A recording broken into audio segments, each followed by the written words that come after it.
Bien, ya está grabando. Ponen su nombre en el chat para la asistencia.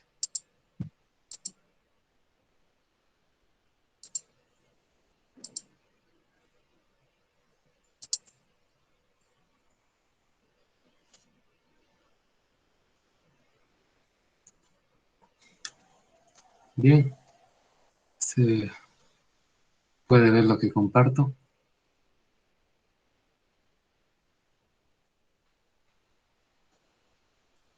Sí, se ve, ingeniero. Gracias. Bien, vamos a ver ahora la base de la programación orientada a objetos en este segundo tema. Primero, empezar con los conceptos básicos de programación orientada a objetos. ¿Qué son una clase? ¿Qué es un objeto?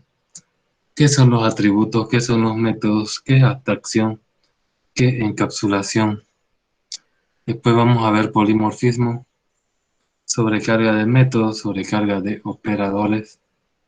Y la tercera parte viene a ser lo que es un diagrama de clase, concepto de diagrama de clase, relaciones entre clases, relación de herencia, simple y múltiple, relación de asociación, relación de agregación, relación de composición, relación de dependencia y la implementación de programación a partir de un diagrama de clase. Eso es lo que se va a ver. Acabando este tema, ya deberían estar en condiciones de poder hacer su proyecto. Una de las materias que ya está en la plataforma, si no mal recuerdo. Bien, ¿qué es una clase? Las clases proveen una forma de empaquetar datos y funcionalidad juntos. Los datos se llaman atributos y la funcionalidad se llama métodos. Al crear una nueva clase, se crea un nuevo tipo de objeto, permitiendo crear nuevas instancias de este tipo. La clase viene a ser una planilla, y cada vez que usted llena la planilla, está creando un objeto. Un objeto entonces es una instancia de una clase que tiene valores propios en su atributo. ¿Cómo se define una clase? Se define con class espacio y el nombre de la clase dos puntos, y acá viene todo su código, ya sea sus funciones, sus procedimientos de la clase. Aquí, por ejemplo, para utilizar una clase, lo que se hace a una variable se le asigna el nombre de la clase y entre paréntesis para que se construya el objeto X va a ser de la clase className. Si vieron Y igual a className, igual tendríamos dos objetos de la clase className. Así como ustedes, cada uno tiene su nombre, pero son instancias de la clase persona. Entonces son objetos de la clase persona. Bien, ¿qué son los atributos y qué son los métodos? Cada instancia puede tener campos adjuntos para mantener su estado. Esa información que se tiene se llama atributo. Los métodos. Las instancias de la clase también pueden tener sus procesos definidos por su clase para modificar su estado de los atributos. Esos métodos o funcionalidades son sus procesos. Acá tenemos un ejemplo. Estos tres comillas sabemos que es comentario, que no significa código, puede que no esté, solo está dando un simple ejemplo de clases.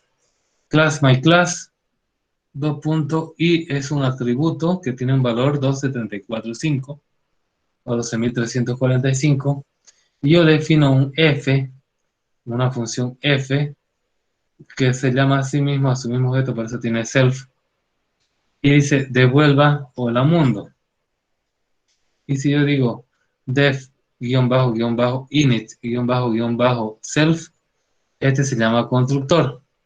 Lo que hace es self.data, le asigna vacío.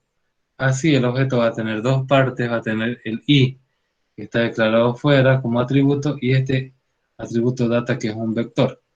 Aquí lo está llamando abajo, x igual a myClass, y x le puedo llamar a la función f que se ha creado. Acá tenemos una clase compleja, que su constructor siempre tiene que tener el self, tiene la parte real y tiene la parte imaginaria. cell.r le ponemos real part, cell.i image part, ¿no? La parte imaginaria. Y acá yo lo llamo, y fíjense que le paso estos dos parámetros que representan real part y image part. No se le pone el cell porque cell significa sí mismo. Entonces acá yo, si imprimo x.r y x.i, me va a salir esos valores que hemos introducido. Bien. Se puede también acceder a un atributo, eso se llama objetos instancia. Por ejemplo, x.counter se le asigna 1. Entonces decimos, mientras x.counter sea menor a 10, lo que yo le asigno es x.counter por 2. Entonces si va a ser 1 por 2, va a ser 4, por 2 va a ser 8, por 2 16, solo va a dar 3 vueltas y va a imprimir el contador que está duplicando los valores, potencias de 2, ¿no? 1 es 2 a la 0, 2 es 2 a la 1, 4 es 2 a la 2, etc. Y luego yo lo borro, este objeto, y va a quedar vacío su valor. Objeto del método accediendo a los métodos.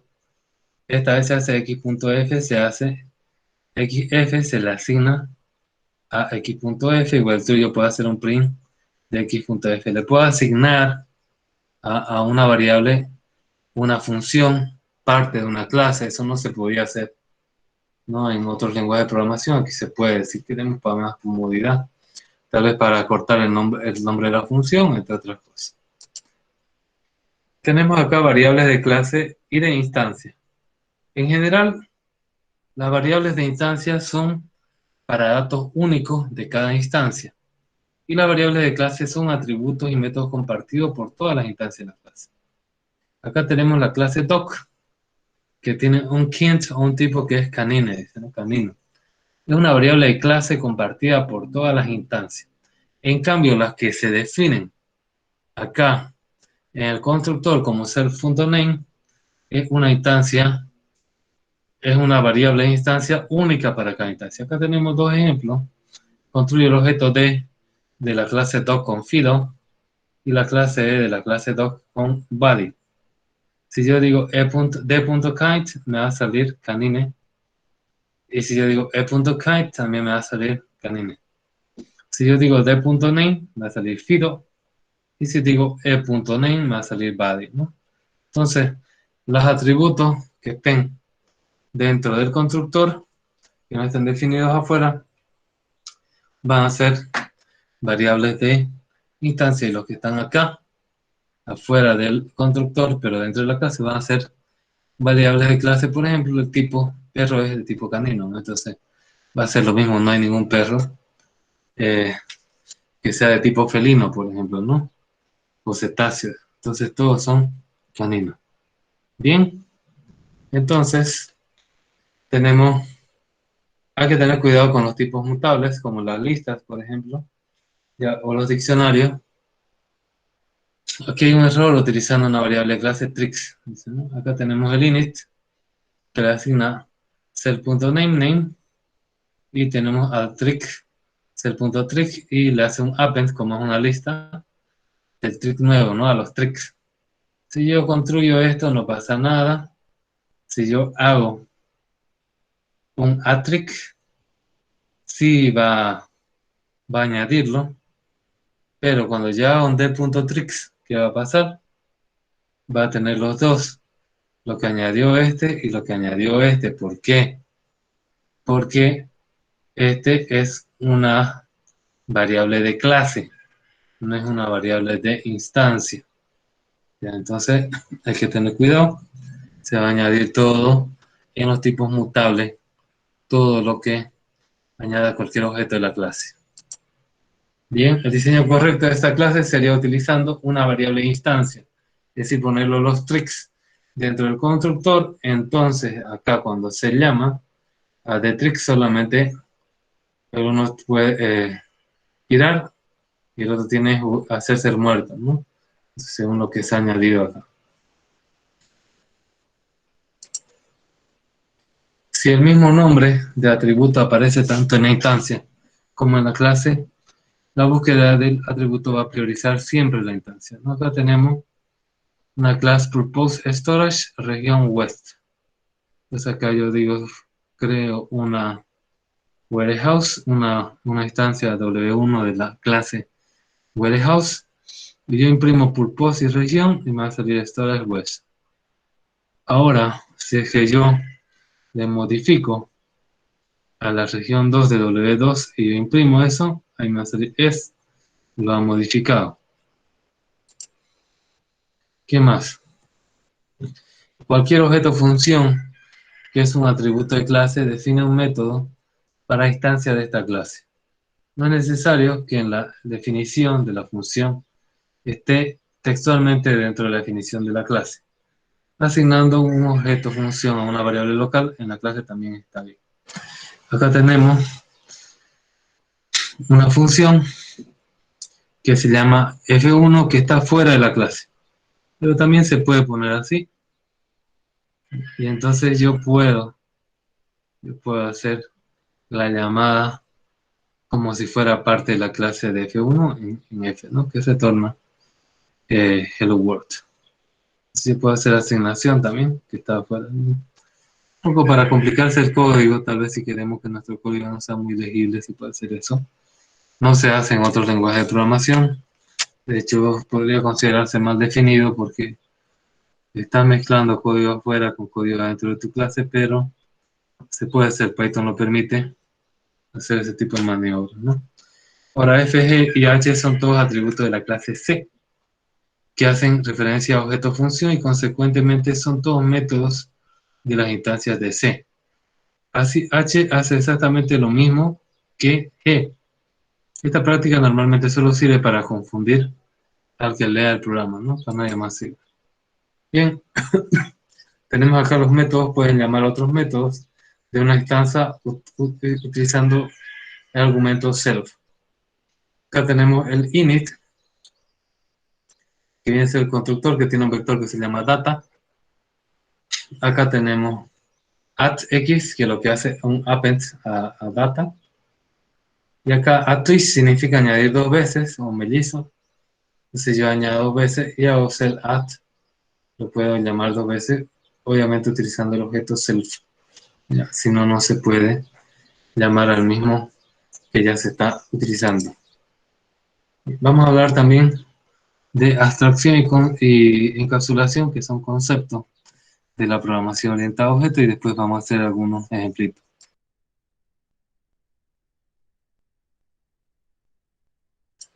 Bien, la abstracción en programación orientada a objetos solo se necesita saber cómo interrelacionan con los objetos. No necesita conocer detalles cómo está implementada la clase a partir de la cual se instancia el objeto. O sea, uno tiene que saber, por ejemplo, la clase número tiene operación suma, resta, multiplicación, división.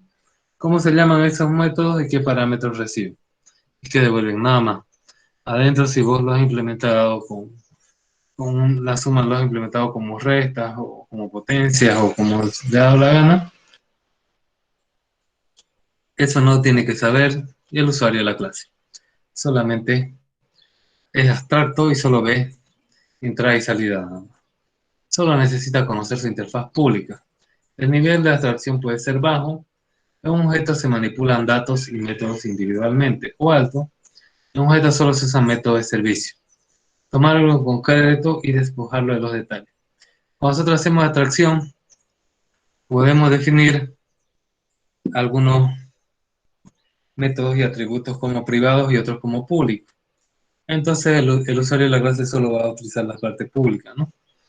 Entonces acá tenemos sistema de comercio electrónico, tenemos catálogo, carrito de compra, procesamiento, calcular impuestos, calcular envío, aplicar descuentos, ¿no?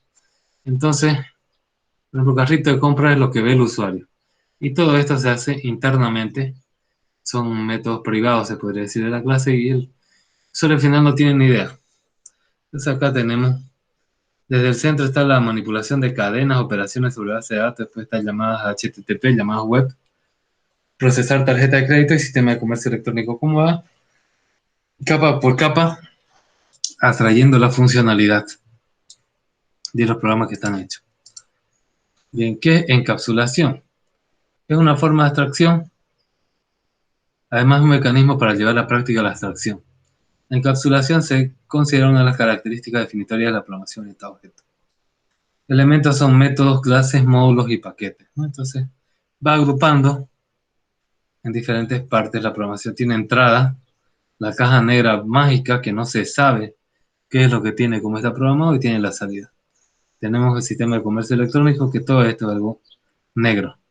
Carrito de compra, todo esto es algo negro. Y cada uno de estos va a tener también descomposición de otras partes privadas. Cuando hablamos de encapsulación, cuando una clase existe, está definida, se crean objetos a partir de ella. Y se usan dichos objetos llamando a los métodos necesarios. Es decir, crea objetos para usar los servicios que nos proporcionan la clase a través de sus métodos. No necesita saber cómo trabaja el objeto, ni saber las variables que usa, ni el código que contiene. El objeto es una caja negra, modelo cliente-servidor. O sea, el cliente es el que pide funciones a la clase y el servidor es la clase que le da la funcionalidad. Es decir, el objeto es un servidor que proporciona servicio a los clientes que lo solicitan, pero el cliente no sabe cómo lo hace, ¿no? Es como cuando ustedes van a un restaurante y está cerrada la cocina. Ustedes no saben si va a matar a un perro o lo que sea, pero ya tienen su majadito, ¿no? Entonces, lo mismo, acá está encapsulado para que no pueda. ¿Por qué no queremos que vea cierta parte de nuestro código el usuario? Porque lo puede dañar, puede hacer modificaciones que no queremos. La encapsulación describe el hecho de que los objetos se usan como cajas negras. Así un objeto encapsula datos y métodos que están dentro del objeto. Hay una interfaz pública a la clase, que es el conjunto de métodos, método de servicio, que sirve para que los objetos de una clase proporcionen su servicio. Estos métodos son los que pueden ser llamados por un cliente.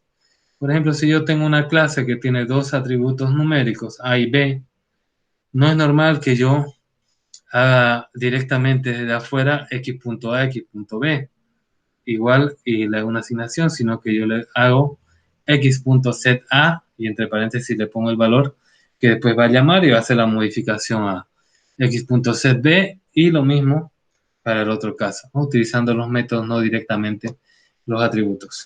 Tenemos métodos de soporte, que son métodos adicionales en un objeto que no definen un servicio utilizable por el cliente, pero que ayudan a los otros métodos de su tarea. Por ejemplo, cuando hablamos del objeto, cuando hablamos del objeto de servicio de correo, ¿cómo se llama esto? Comercio electrónico, teníamos un método carrito de compra. Y ese método de carrito de compra tenía que calcular impuestos, calcular descuentos. Esos son métodos de soporte que el usuario no tiene ni idea qué se hace. La encapsulación es un mecanismo de control. El estado, que es el conjunto de propiedades, atributos o datos, de un objeto solo debe ser modificado por medio de los métodos del propio objeto. Entonces, en encapsulación hay una privacidad de los atributos y métodos. Estos pueden ser públicos, atributos y métodos definidos de forma normal, privados, normalmente por convención. Los programadores pondrán un guión bajo ante el nombre o atributo. Sin embargo, esto no será válido para el intérprete. Y tenemos renombramiento, que es doble guión bajo. Para forzar a tener datos privados, se debe usar doble guión bajo antes del nombre de atributo método. En este caso, el intérprete te dirá que no existe tal atributo método y se deberá acceder desde otro método público, desde un método de servicio. La técnica de encapsulación es conocida como ocultación de datos. Le permite que los atributos de un objeto puedan ocultarse superficialmente para que no sean accedidos desde fuera de la definición de una clase. Para ello es necesario nombrar los atributos con un prefijo de doble subrayado y así todo el subrayado y el atributo entonces no se va a poder acceder desde fuera de la clase. Acá tenemos un ejemplo. Factura tiene un atributo privado que se llama tasa, que es igual a 19, y tiene un init que define dos variables de objeto, que son unidad y precio, que son estas que le pasamos acá. Y por pagar, ¿qué es lo que hace? Por pagar hace un total, que es el punto unidad por precio. Impuesto va a ser total factura, guión bajo tasa, este de acá, dividido entre 100, ¿no? Está una tasa del 19% los impuestos, y devuelve el total más el impuesto, y eso tiene que pagar. Entonces aquí tenemos compra 1, va a ser factura 12 por 110, entonces nos daría más de 120 pesos, ¿no? Entonces yo imprimo unidad, como no es privado, fíjense, no tiene doble guión, va a ser 12. Si yo imprimo precio, 110. Si yo digo por pagar, Bitcoin, ya. Entonces le digo acá, factura.tasa y me va a dar este resultado. Me da 1570 el cálculo de esto multiplicado por el 19% de los impuestos. Y si hago factura.tasa, que es privado, me va a salir que no existe, que hay un error, que no tiene ese atributo tasa. Acá tenemos otra, mi tasa, un atributo privado, y yo puedo sí utilizarlo, solamente por convención. Lo ideal sería tener doble guión. Acá tenemos otro ejemplo, una clase demo que tiene esto que es secreto. Nadie puede saber, y este es público, que se llama secreto. Entonces, si ustedes hacen la clase hijo secreto, no pude contarte. Si ustedes crean una variable tipo demo y hacen la llamada secreto, no pasa nada. Si llaman a público, público llama al secreto y ese dice nadie puede saber. Chills crea una chill.public, también tiene nadie puede saber. Esto se llama herencia, cuando se pone entre paréntesis el nombre de otra clase, cuando se está creando una nueva clase. Entonces hereda los métodos y si tiene otro que se llama igual lo sobreescribe. Bien, hasta ahí vamos a ver teoría y vamos a empezar con la parte práctica.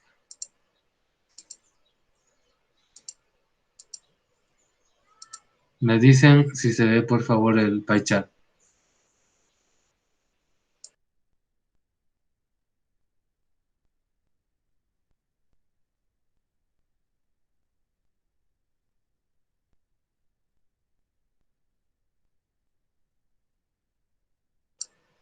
Bien, entonces vamos a crear una clase, voy a llamar cadena, por ejemplo.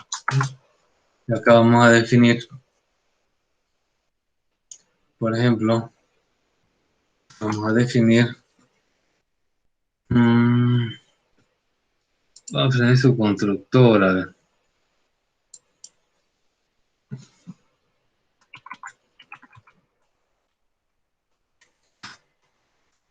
Acá lo que vamos a hacer self.texto para tener vacío.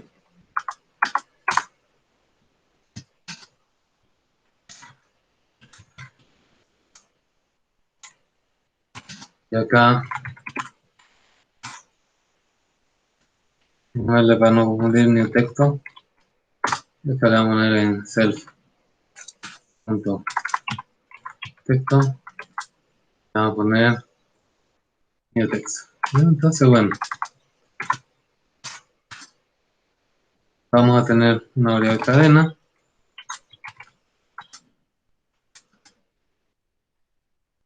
Y vamos a imprimir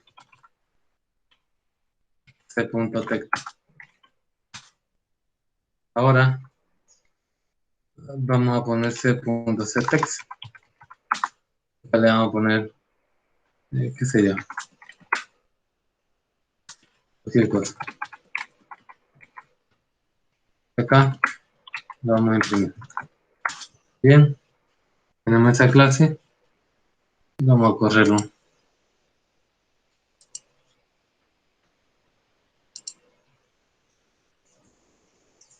Ya, impreso Doraemon. En realidad aquí también imprimió vacío, pero como es vacío no se ve, ¿no? Entonces, vamos a hacer que este sea privado. Aquí, hacemos así y ejecutamos. Y por ejemplo, esto le podemos poner acá.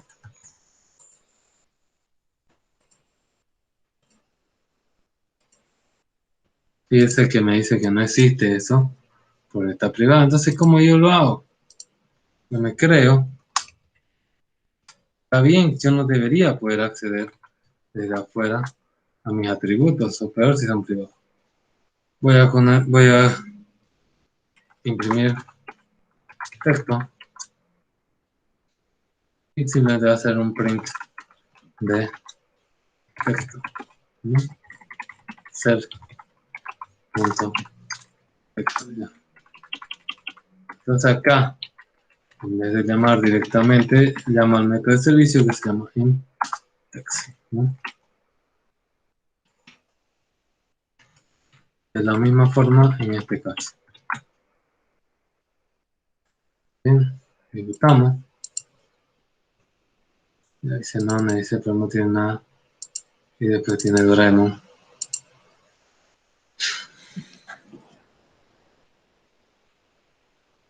A ver. Le asigno Doraemon. Y le imprimo. Está bien. Este último valor no sé por qué sale.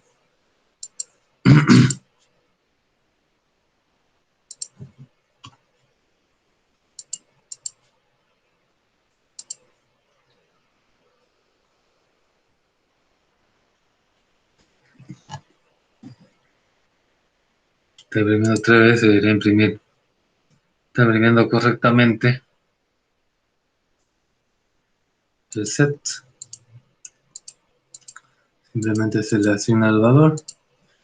Y acá hace un print.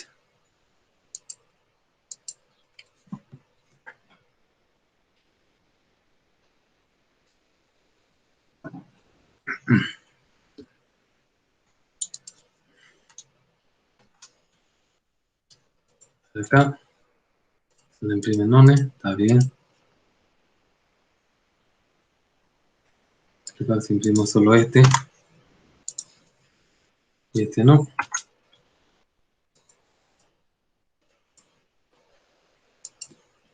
¿Por qué me está imprimiendo 2 veces? A ver.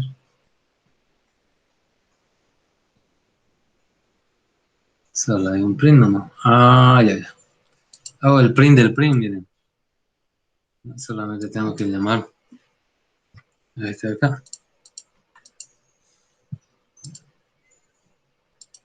Ya. Muy bien, ahora sí. Está funcionando como quería. Bien, tienen una chequeada de este código. Un par de minutos. Me hacen una pregunta, si no la entienden. Vamos a empezar a complicar la cosa. Ya, entonces tienen una chequeada.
Bien, vamos a hacer un método que se va a llamar invertir cadena. Y para hacerlo más interesante, lo vamos a hacer recursivo. ¿Cuál es el caso base de invertir cadena? ¿Qué creen?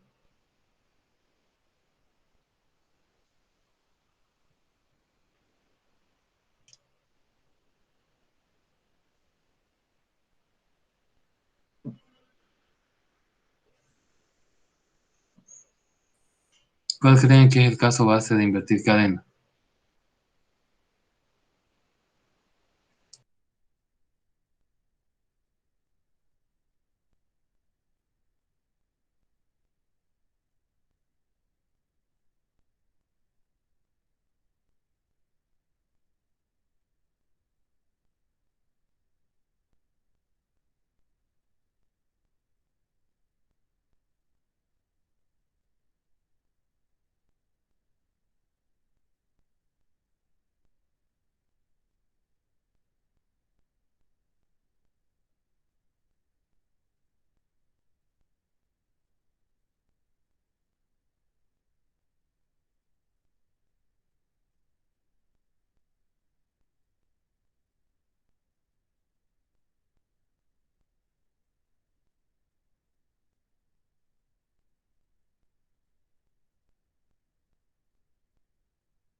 Bien, acá nos dice el último elemento.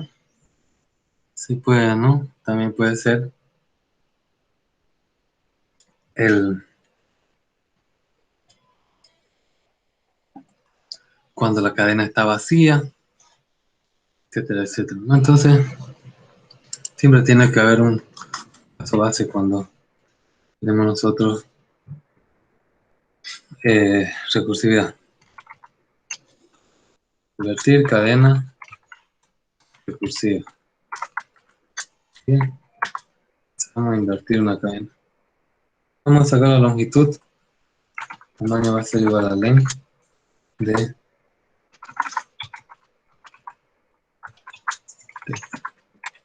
ya.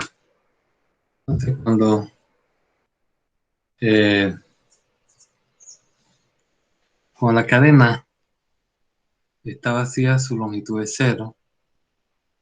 Entonces,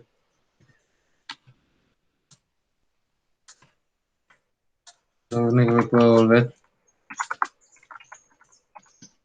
a hacer la cadena, ¿no?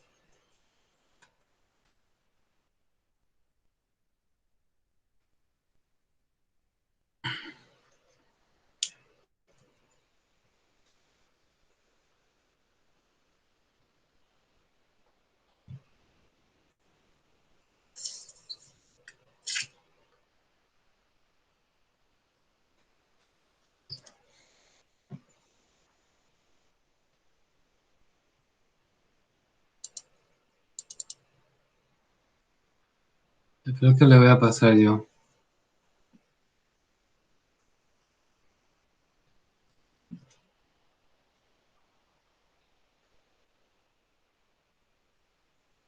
Necesito crearme una función que se llame getTexto y lo que haga es un return de self.texto. Bien, ahora sí. Por acá yo le voy a pasar simplemente un texto, que no es el mismo que este texto, por si acaso, pero en principio sí, pero después no. Entonces, sacar,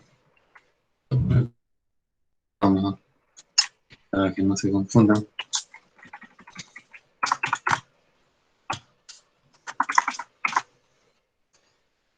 Si el tamaño es 0, entonces va a devolver ese texto procesado.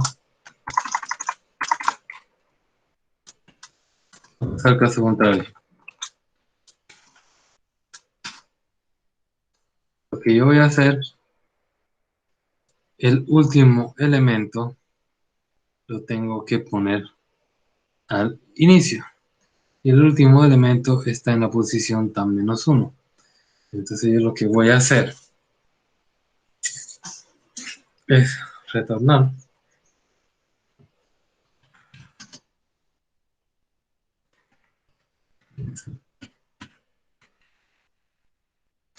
Texto P. La posición tan -1 añadido a lo que es la inversión de cadena, sería self.inversión de cadena recursiva, y le tengo que pasar texto P. ¿Desde dónde? Desde el inicio hasta el 1 menos último, ¿no? Menos el último. Bien. Entonces acá yo le voy a poner un texto. Después le voy a imprimir texto. Lo voy a eliminar esto.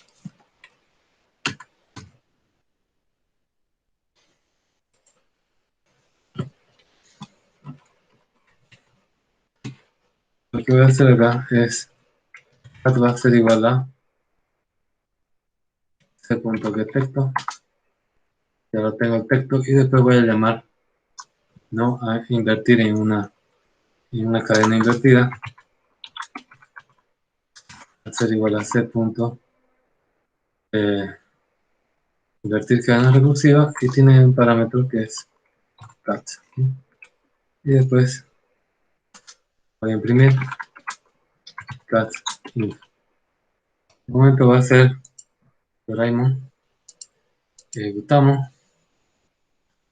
Intext dice no tiene una calle. Esto no importa. Listo.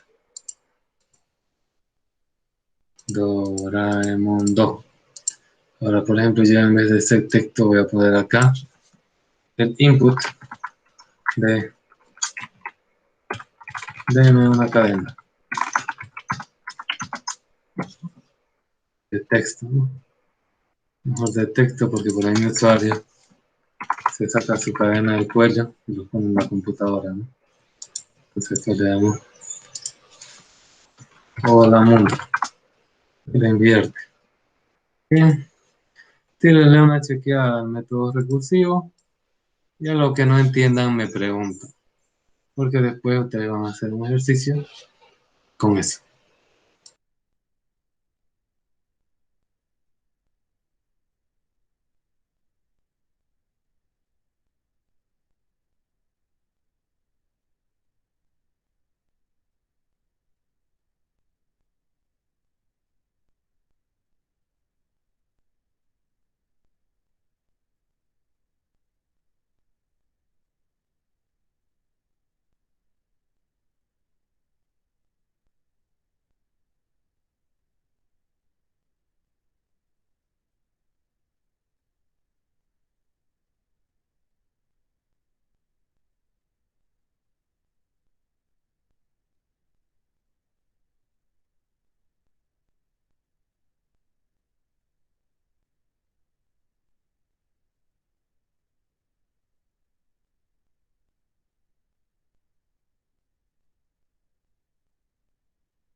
Disculpe, ingeniero, tengo una duda. Eh, Más que todo, ¿qué hace exactamente la línea 20? Aquí dice cat igual a cget texto. Allá. Esa es lo único que hace. Ese texto, lo que ha hecho, lo que ha introducido el usuario, lo ha guardado en este que es privado, ¿no? Entonces, getTexto te lo está devolviendo ese que es privado, porque no puedes llamar directamente porque es privado. Eso es lo que hace. Lo que lo ha metido el usuario por teclado, que está ya metido en la clase, lo está devolviendo y lo estoy asignando a una variable cat. Eso hace.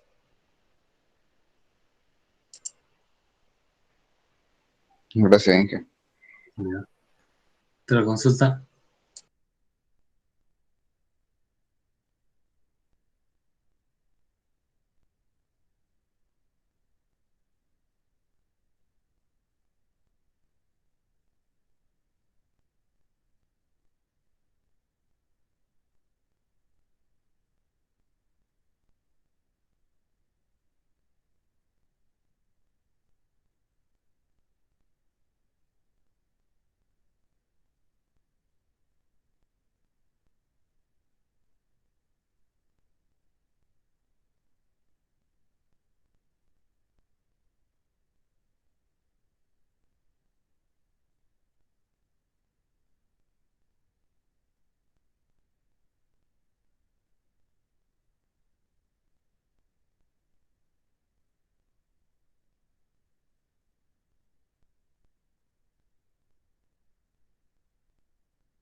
Bien, bueno, van a tratar de hacer lo siguiente. Van a hacer un método contar palabras, considerando separadores. Separadores son tabulación, salto de línea, espacio en blanco, pero no, espacio en blanco no. Así un espacio. Puede haber muchos espacios. Puede ser coma, también puede ser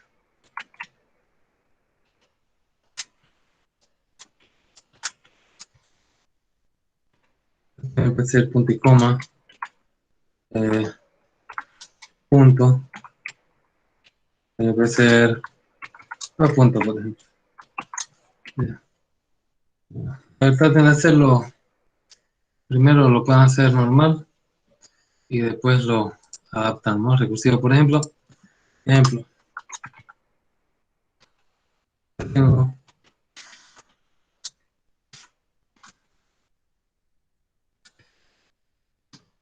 hola, ¿cómo estás? Con tabulación, amigo, lo Punto. Adiós. Esto me tiene que dar 6 palabras. ¿Listo? ¿Se entiende lo que quiero?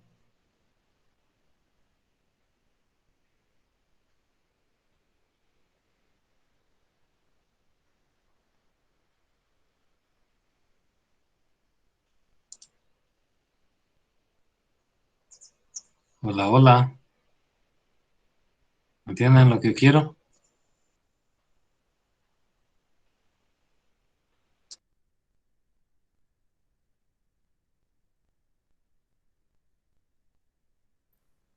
Sí, ingeniero. Ya. A ver, ¿cuántos minutos? ¿5 minutos? De 5 minutos a ver si avanzan algo.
Hola, hola. ¿Cómo te ha ido? ¿Bien o mal?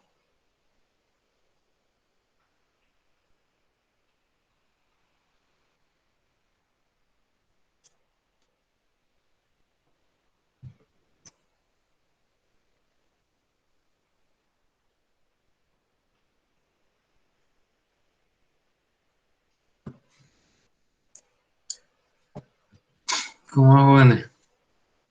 ¿El futuro o no hay futuro?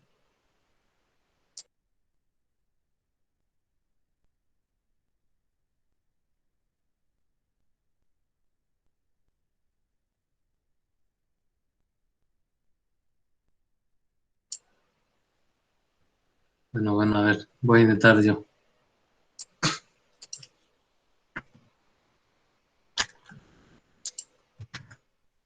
Pueden ver ahí, ¿no? Voy a utilizar este, una nueva hoja. ¿Se puede ver?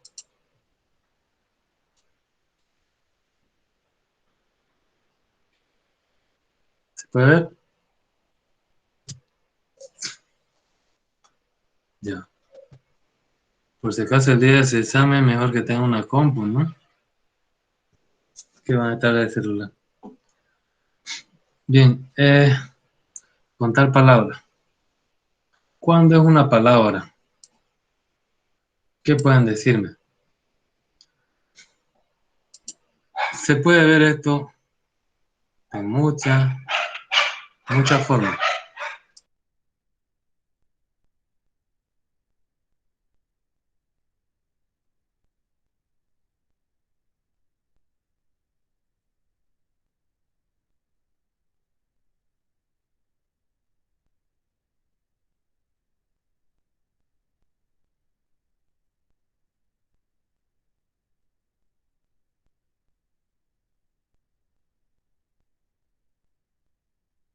Bien, como les decía, cualquier algoritmo se puede resolver de muchas formas.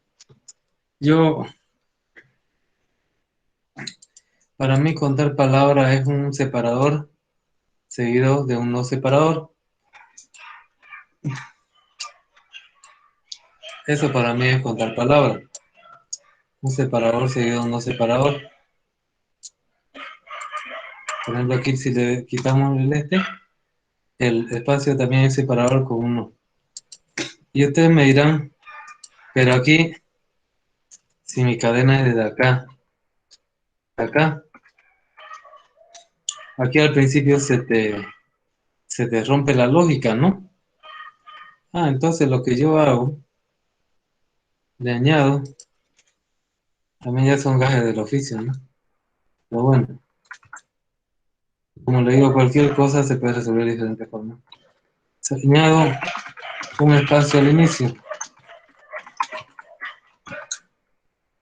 Hago esto.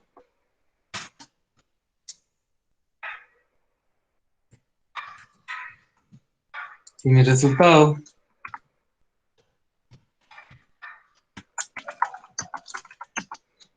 va a ser esto, ¿no?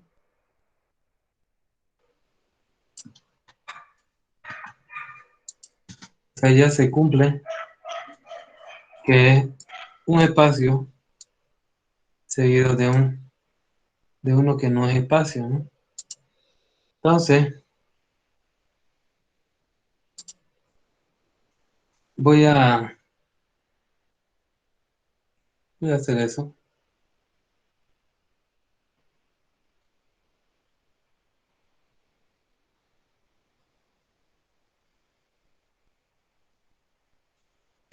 Entonces voy a hacer un def contar palabras recursivo.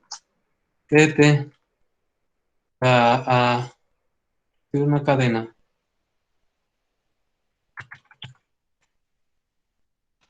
¿Cuál va a ser su caso base? Su longitud.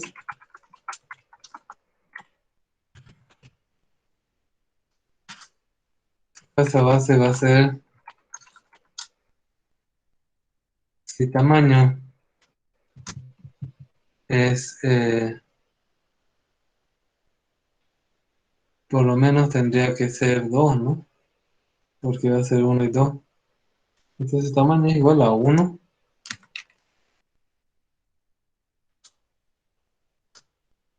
Voy a retornar 0. Caso contrario.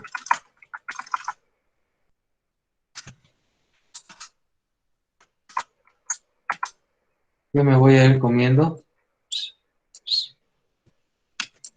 Voy a ir comiendo este. Siempre voy a comer el último. Y voy a decir, si es que el último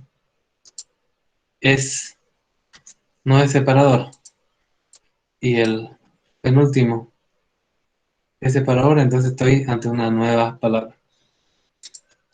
Entonces voy a decir, sí, es separador.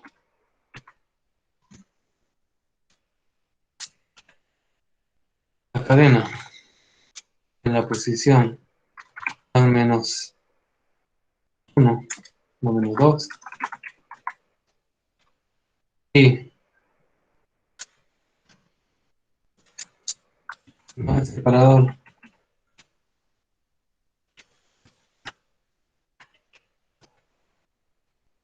a menos 1, entonces voy a retornar 1 más quitar cadena, pero ya le voy a quitar el último para step. Caso contrario,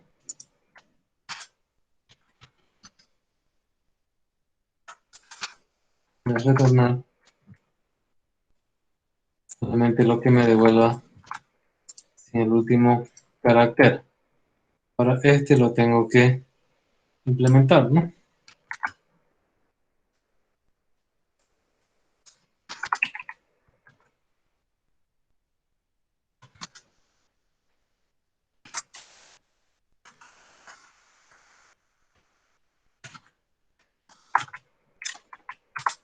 Voy a tener una lista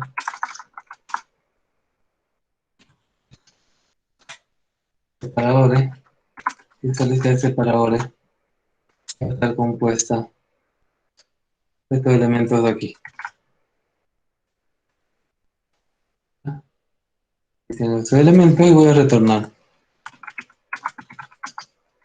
el carácter in lista de separadores, ¿no? Así ya me dice true false. Entonces, si es que está el separador y si es que no está el separador. Bien. Entonces,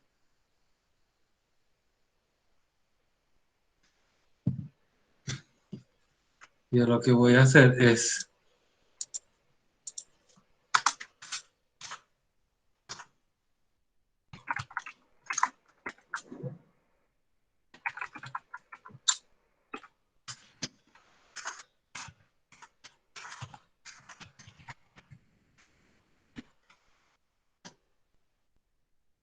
y lo que voy a hacer es directamente añadirle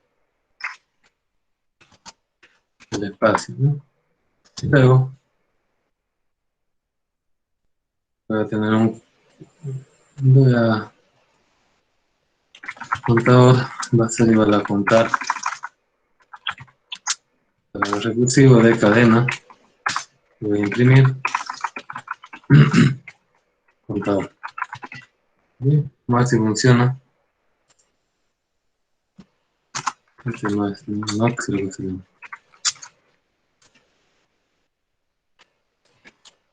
Ya.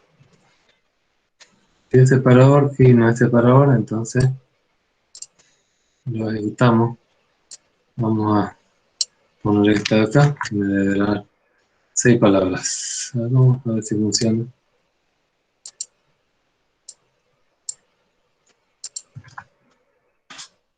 Sí, ¿no? Belleza, la primera ha funcionado. Tírenle una chequeada. No sé, entonces es más chico. Lo importante es el código, ¿no?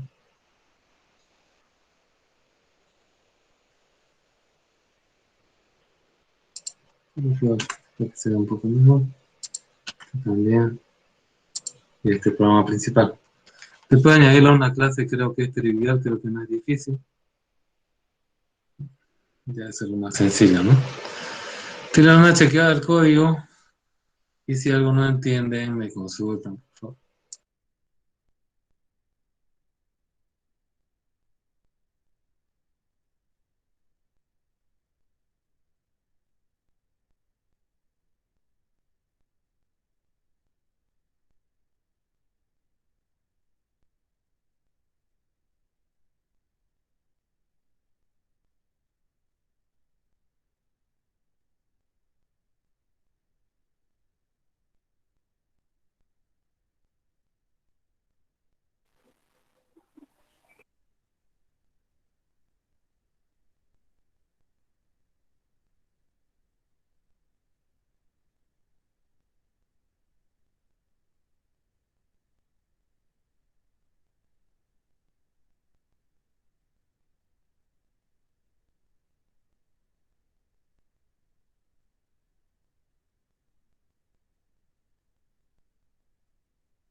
Mira, se me acaba de ocurrir una simplificación del código.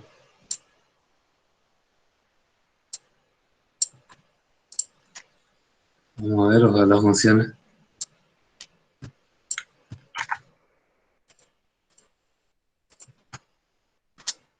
Sí, está bien. Es más fácil.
Bien, jóvenes.